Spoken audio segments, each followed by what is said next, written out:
ያንን ፋይናንስ፣ ያንን በር፣ ያንን ጤና፣ ያንን ትዳር የኔ የምትሉትን ነገር የያዘ በዚህ አንድ ሰዓት ውስጥ በኢየሱስ ስም ይለቃል።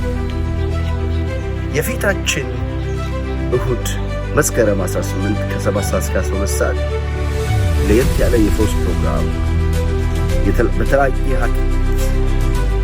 በተለያየ ሐኪም ቤት ለቅናይላችሁ ከአቅም በላይ በሆነ በሽታ የምትሰቃዩ እህቶች ወንድሞቼ መጣችሁ ፈውሳችሁን ልትቀበሉ፣ ሰላማችሁን ያጣችሁ፣ ደስታችሁን ያጣችሁ፣ ነገራችሁ የተበላሸባችሁ፣ ከዕለት ዕለት ነገራችሁ እየወረደ የመጣባችሁ፣ ባጋነት የታሰራችሁ መጣችሁ መፈታታችሁን ልትቀበሉ በራችሁ የተዘጋባችሁ ጸልያል።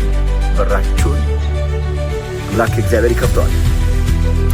የእግዚአብሔር የትንቢት መንፈስ በኃይል ይንቀሳቀሳል። በትዳር ጉዳይ፣ በቢዝነስ ጉዳይ፣ በሥራ ጉዳይ፣ በአገልግሎት ጉዳይ ምሪት የምትፈልጉ እግዚአብሔር የትንቢትን መንፈስ በኃይል በጉባኤ ላይ ይለቃል። የእግዚአብሔርን መልአክ በኃይል ይንቀሳቀሳል። የእግዚአብሔርን ጉብኝት በኃይል ይፈሳል። መውለድ ለማይችሉ፣ ለታሰሩ፣ ለታመሙ ጸሎት ይደረጋል። እጃችሁን በአፋችሁ ጭናችሁ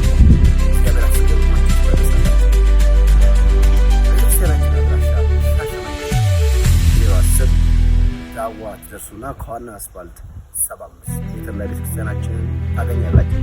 እዚህ ፕሮግራም በሽተኞችን፣ በአጋንንት የታሰሩትን፣ በተለያየ ጥያቄ ውስጥ ያሉትን ወደ ተለያየ ቦታ መጓዝ እየፈለጉ በራቸው ለተዘጋባቸው ጸሎት ስለሚደረግ ወዳጅ ጓደኞቻችሁ ይዛችሁ በዚህ ፕሮግራም እንድትገኙ እጋብዛችኋለሁ።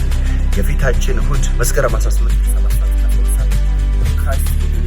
ኢንተርናሽናል የእግዚአብሔር ኃይል ብዙዎችን ይነካል፣ ያስደንቃል። ጋብዛችኋለሁ። ወንድማችሁ ነቢይ ታምራት ነኝ። ሻሎም